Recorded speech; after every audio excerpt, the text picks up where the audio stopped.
Miembros del cuerpo diplomático, señoras y señores, doy gracias al Señor por este encuentro. Expreso mi agradecimiento por la invitación a realizar este viaje apostólico a España. Un itinerario en varias etapas, cada una de las cuales revelará algún aspecto de la riqueza multifacética de un gran país que desde hace casi 2 milenios ha acogido la palabra del Evangelio. La tradición siempre ha vinculado la primera evangelización de la península ibérica a la predicación del apóstol Santiago el Mayor. Este vínculo reviste una importancia teológica considerable, porque expresa la conciencia de la iglesia local de estar en continuidad con la misión apostólica nacida en Pentecostés.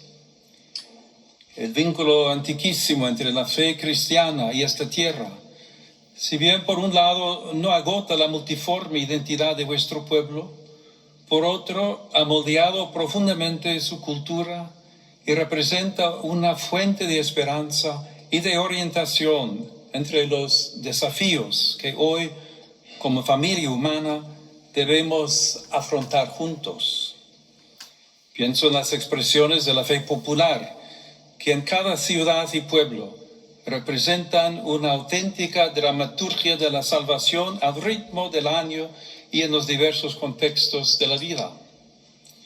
Junto con el patrimonio artístico y musical, con las múltiples cofradías y asociaciones de carácter caritativo, dan testimonio del fecundo encuentro entre Jesucristo y vuestro pueblo.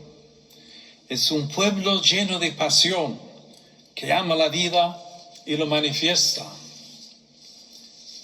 Vengo entre ustedes para confirmar, alentar e inspirar una renovada fidelidad de los creyentes al Evangelio, así como una reconciliación y una cooperación más profundas entre las distintas fuerzas de esta nación.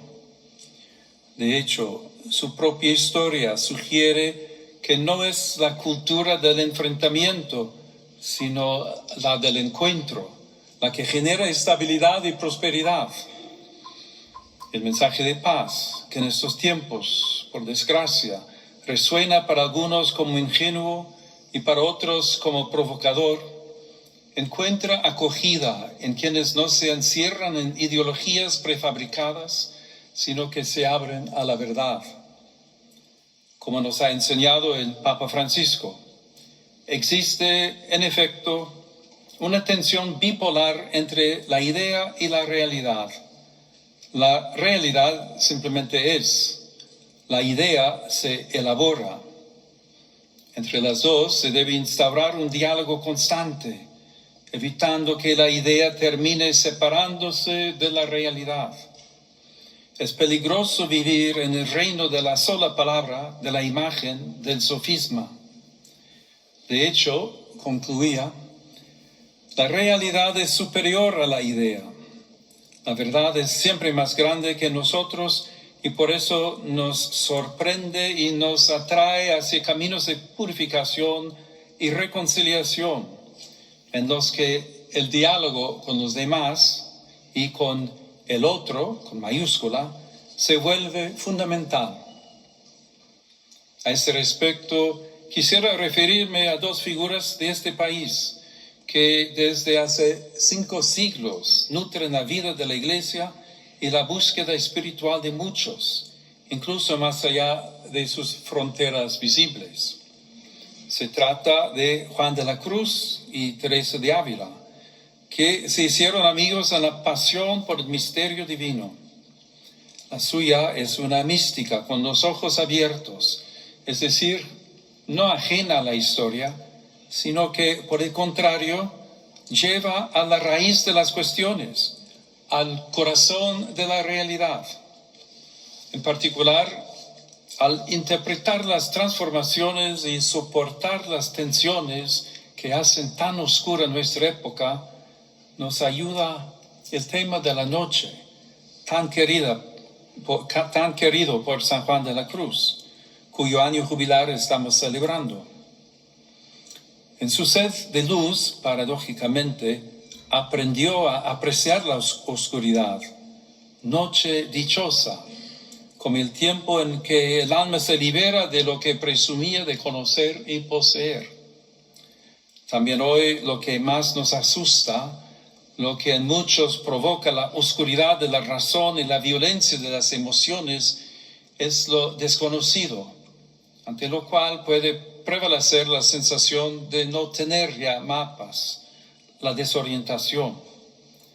Por eso se necesitan, también en la vida pública, hombres y mujeres que intuyan en la oscuridad la luz.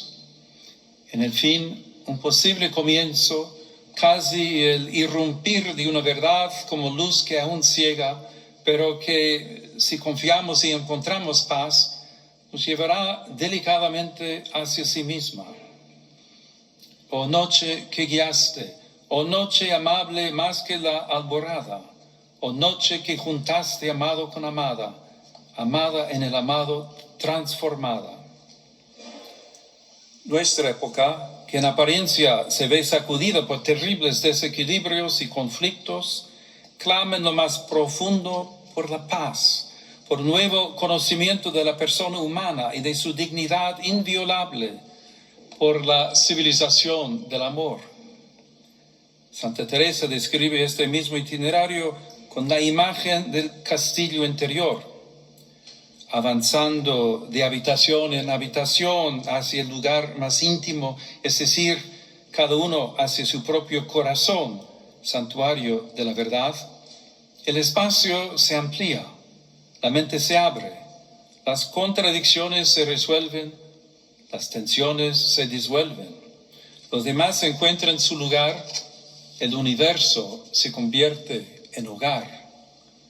No se trata de una huida intimista, sino de una apertura radical al totus alius et semper novus, que se realiza cuando volvemos a nosotros mismos. Esta dimensión del ser humano es la razón por la que hay que proteger la libertad religiosa y de conciencia. Hoy la tentación de ganar popularidad, avivando el fuego de las polarizaciones, parece crecer en lugar de disminuir. La dignidad humana no deja de ser violada. Por eso necesitamos cultura, interioridad, una educación libre y de calidad. Necesitamos trascendencia. Y sin embargo, desde estas noches oscuras, hombres y mujeres fieles a la verdad se han visto impulsados a avanzar de estancia en estancia hasta el punto en que en la conciencia, la justicia y la paz se abrazan. Es de su libertad que aprendemos a ser libres. La Iglesia Católica está al servicio de esta sed de corazón humano, no de forma impositiva, sino con el testimonio evangélico respaldado por una multitud de mártires y santos. Y hoy está dispuesta a ponerse al servicio del futuro de un pueblo que busca la reconciliación y la paz. Invito a todos, por amor a la verdad, a abandonar las narrativas divisivas y polarizantes de vuestra realidad social y de su historia, para pasar de las simplificaciones estériles a la apreciación fecunda de la complejidad.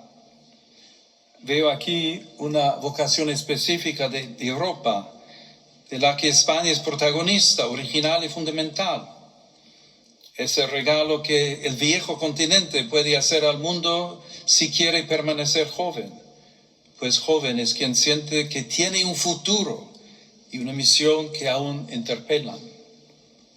Apreciar la complejidad y estudiarla, a aprender a no negarla y a vivirla como una bendición, huir de estos enfoques identitarios que parecen aclararlo todo, pero que pueblan el mundo de fantasmas y enemigos. Y aquí la tarea de quien tiene una gran historia a sus espaldas. Las nuevas tecnologías se han convertido en un entorno artificial en el que nuestras opciones fundamentales se ponen a prueba. En su interior, los prejuicios se exacerban. El pensamiento crítico se debilita. Los intereses prepotentes siembran pulsiones de muerte. Por otra parte, el bien puede resistir y comunicarse. Es necesario, sobre todo por parte de quienes tienen responsabilidades económicas, políticas e institucionales, dar un salto cualitativo, un cambio de rumbo en las inversiones destinadas a la escuela, la universidad y la investigación, a las comunidades locales y a la sociedad civil, como semillero de participación y mediación cultural. La seguridad, que con demasiada frecuencia nos ilusionamos que provenga de las armas y los muros, madura más bien al aprender a avanzar junto al otro, a crecer juntos, codo con codo. Nuestra propia historia lo atestigua. La presencia del Islam en la península ibérica, por ejemplo, constituyó una realidad política, cultural y religiosa de larga duración. Durante ese periodo no solo hubo confrontación, sino que se intentó crear un espacio de contacto, conversación y diálogo sobre el sentido de la verdad entre cristianos, musulmanes y judíos. En la escuela de traductores de Alfonso X el Sabio, expertos pertenecientes a las tres religiones colaboraron en la traducción del rico patrimonio árabe, griego y hebreo, contribuyendo a la difusión de textos como, entre otros, los del filósofo Averroes y Maimónides. En particular, ciudades como Córdoba y Toledo se convirtieron en lugares de mediación entre lenguas, religiones y saberes. Pero esta es la verdad que cuentan las ciudades europeas, su estratificación histórica, el tejido de solidaridad que a lo largo de los siglos ha conformado sus diferencias, transformando los inevitables conflictos en puntos de partida. Como nos enseñó otro noble hijo de esta tierra, en las pruebas y los fracasos es posible replantearse todo. Ignacio de Loyola tuvo esta audacia, dando crédito a las desolaciones y consolaciones de su corazón, en un ejercicio de discernimiento e imaginación por el cual prefirió la paz a las armas y los santos a los poderosos. Comprendió que el bien al que se sentía atraído no era utópico y entonces su crisis se transformó en gracia. Lo mismo puede suceder con las novedades que nos inquietan hoy y sobre las que nuestras sensibilidades están divididas. Evitemos las palabras que humillan o enfrentan. Optemos por la claridad que ilumina y la franqueza que abre caminos. No bendigamos entusiasmos ingenuos ni alimentemos miedos estériles. Más bien, indiquemos criterios de discernimiento, la dignidad de la persona, el destino universal de los bienes, la opción por los pobres, el cuidado de la casa común, la paz. Y traduzcámoslos en prácticas, planificación responsable, evaluaciones del impacto humano y social, inclusión de los más frágiles, alfabetización digital, investigación e industria orientadas a la justicia y la paz. Majestades, altezas reales, señores y señores, expreso mi agradecimiento a vuestro país por su fidelidad al derecho internacional y al multilateralismo, que se traduce en un compromiso activo con la paz y la solidaridad entre los pueblos. Al mismo tiempo, animo a cultivar también en su interior el diálogo y la amistad social, a tener en cuenta las perspectivas de los pobres y los jóvenes al imaginar el futuro, a armonizar las demandas de autonomía y de unidad, y a impulsar el proceso de Unión Europea, no en oposición a otras potencias, sino como un don para toda la familia humana. Que Dios bendiga a España.